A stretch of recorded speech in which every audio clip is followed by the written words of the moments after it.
Hello. അപ്പോൾ ഇന്നൊരു night video ആണ് കേട്ടോ. അപ്പോൾ നിങ്ങൾ വിചാരിക്കുന്നുണ്ടാവും നൈറ്റ് എന്താ ഇത്ര പ്രത്യേകതയായിട്ട് സ്പെഷ്യലൊക്കെ ആയിട്ട്. അങ്ങനെ പ്രത്യേകിച്ച് സ്പെഷ്യലൊന്നുമില്ല, എന്നാലും ജസ്റ്റ് ഒന്ന് എടുക്കാമെന്ന് വിചാരിച്ചു. ഞാനിപ്പോൾ അധികം ചിക്കനും മീനും ബീഫൊക്കെ അധികം നമ്മൾ ഫ്രിഡ്ജിൽ സൂക്ഷിക്കുകയാണെങ്കിൽ കുറച്ചധികം വെള്ളം അങ്ങനെ വെച്ചിട്ട് അങ്ങനെ വെക്കുകയാണെങ്കിൽ നമുക്ക് നല്ല ഫ്രഷ് ആയിട്ട് തന്നെ തിരിച്ച് കിട്ടും. അല്ലാന്നുണ്ടെങ്കിൽ ഈ ഒരു ബീഫ് മീനൊക്കെ ഫുള്ളായിട്ട് ഇങ്ങോട്ട് ഐസായിട്ട് നമുക്കിത് അതിൽ നിന്ന് പറിച്ചെടുക്കാൻ തന്നെ കുറേ ടൈം വേണം. പിന്നെ കുറേ ടൈം നമ്മൾ വെള്ളത്തിലിടണം. ഇതാകുമ്പോൾ അതിൻ്റെ ഒന്നും ആവശ്യമില്ല കേട്ടോ. നമ്മൾ ജസ്റ്റ് ഒന്ന് പൈപ്പ് ഒന്നുകൂടെ തുറന്നു കൊടുത്താൽ ആ ഒരു സംഭവം പെട്ടെന്ന് തന്നെ വേറിട്ട് കിട്ടും കേട്ടോ. അപ്പോൾ ഇത് എനിക്ക് നല്ലൊരു യൂസ്ഫുൾ ആയിട്ട് തോന്നിയിട്ടുണ്ട്. ഇവിടെ ഇപ്പോൾ ചിക്കൻ്റെ ലെഗ് മാത്രമായിട്ട് വാങ്ങിക്കാൻ കിട്ടും കേട്ടോ. അപ്പോൾ ഞങ്ങളങ്ങനെ 5-6 ലെഗൊക്കെ ഇങ്ങനെ വാങ്ങിക്കാറുണ്ട്. അപ്പോൾ എന്തായാലും ഇന്ന് സച്ചുവിന് പാതിക്കുറെ ലെഗ് ഒന്ന് ഫ്രൈ ചെയ്ത് കൊടുക്കാമെന്ന് വിചാരിച്ചു. അപ്പോൾ ഇതിലോട്ട് ഞാൻ വെളുത്തുള്ളി ഇഞ്ചി ജസ്റ്റ് ഒന്ന് ചതച്ചിട്ടാണ് ഇടുന്നത്. അതായത് മിക്സിയിലിട്ട് പേസ്റ്റ് ചെയ്യാൻ മാത്രമുള്ള സാധനമൊന്നുമില്ല, 2 ലെഗ് മാത്രമാണല്ലോ. അപ്പോൾ അതൊക്കെ കുറച്ച് മസാല മതി കേട്ടോ. എനിക്കാണെങ്കിൽ ഈ കുട്ടികളിലെടുത്ത് ചതക്കണത് ഭയങ്കര പ്രാന്താണ്. നമ്മൾ മിക്സിൻ്റെ ജാറിലാണെങ്കിൽ ജസ്റ്റ് ഒന്ന് കറക്കി എടുത്താൽ കിട്ടും. ഇതാകുമ്പോൾ ഇങ്ങനെ അതൊന്ന് ആദ്യം കഴുകണം, പിന്നെ ഒന്ന് ചതക്കണം, പിന്നെ ഒന്ന് കഴുകണം.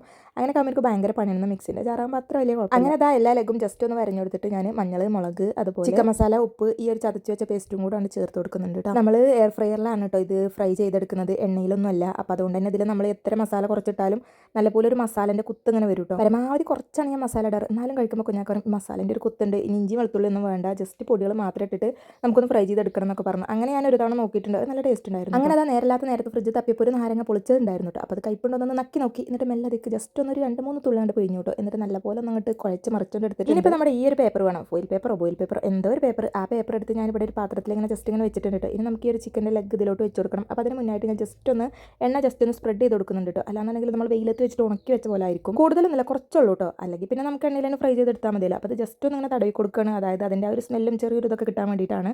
അപ്പോൾ അല്ലാന്നുണ്ടെങ്കിൽ ഉണങ്ങിയ പോലെ ആയിരിക്കും കേട്ടോ, നമുക്കൊരു ടേസ്റ്റും കാര്യങ്ങളൊന്നും ഉണ്ടാവില്ല. അപ്പോൾ അങ്ങനെ ആ എണ്ണയൊക്കെ തേച്ചിട്ട് അതിലോട്ട് ഈ ലെഗ് ഒന്ന് വെച്ച് കൊടുത്തിട്ടുണ്ട് കേട്ടോ. സച്ചുവിനും പാതിക്കും മാത്രമാണ് കേട്ടോ. എനിക്കും കുഞ്ഞാക്ക വന്നതിന് ശേഷം ഞാൻ ഇത് വെക്കും. ഇതാണെങ്കിൽ ആ വെന്ത സ്പോട്ടിലെ ചൂടോടെ കഴിക്കണം. അല്ലാന്നുണ്ടെങ്കിൽ തണുത്ത് കഴിഞ്ഞാൽ വലിയൊരു ടേസ്റ്റ് ഉണ്ടാവും. അങ്ങനെ ചിക്കൻ സെറ്റ് ചെയ്ത് വെച്ചു കേട്ടോ. ഇനിയിപ്പോൾ അത് വേകുമ്പോഴേക്ക് നമുക്ക് കുറച്ച് പാത്രങ്ങളൊക്കെ കഴുകാണ്ട്. അപ്പോൾ അതൊക്കെ ഒന്ന് ജസ്റ്റ് ഒന്ന് അങ്ങനെ കഴുകിയെടുക്കാം കേട്ടോ. ബാക്കിലെ 2 ലെഗ് ഞാൻ ഫ്രീസറിലോട്ട് വെക്കും. പിന്നെ കുഞ്ഞാക്ക വന്നതിന് ശേഷം ഉള്ളു തൊട്ടോ ഞാൻ വേവിക്കും. എൻ്റെ പാത്രം പറഞ്ഞാൽ സിങ്കിന് ഒരു പ്രത്യേകത ഉണ്ട് കേട്ടോ. എത്ര ഞാൻ പാത്രം കഴുകി കഴിഞ്ഞാലും കുറച്ച് കഴിയുമ്പോൾ അതിങ്ങനെ നിറഞ്ഞ് വരും കേട്ടോ. അത് ഇനിയിപ്പോൾ എൻ്റെ സിങ്കിൻ്റെ മാത്രം പ്രത്യേകതയാണോ നിങ്ങളതൊക്കെ ഉണ്ടോ എന്ന് എനിക്കറിയില്ല. എങ്ങനെ കഴുകി വെച്ചാലും കുറച്ച് കഴിയുമ്പോൾ അതിങ്ങനെ ഓട്ടോമാറ്റിക്കലി നിറഞ്ഞ് വരും കേട്ടോ. എവിടുന്നാണ് ഇതിങ്ങനെ പൊട്ടി മുളച്ച് വരുന്നൊന്നും ഒരു ഐഡിയ ഇല്ല കേട്ടോ. പിന്നെ വേറെ ആരും മോറാനൊന്നും ഇല്ലല്ലോ, നമ്മൾ മാത്രമേ ഉള്ളൂ. അപ്പോൾ പിന്നെ മോറ് അങ്ങനെ അതാ സച്ചും ആദ്യം കുറച്ച് ഡ്രസ്സൊക്കെ അവിടെ ഇവിടെയൊക്കെ വെച്ചിട്ടുണ്ട് കേട്ടോ. അപ്പോൾ അതൊക്കെ ഒന്ന് അലക്കാനുള്ളതൊക്കെ ഒന്ന് കൊട്ടയിലൊന്ന് കൊടുത്തിട്ടാണ്. എങ്ങനെ അവരുടെ അടുത്ത് പറഞ്ഞാലും കേൾക്കൂല കേട്ടോ.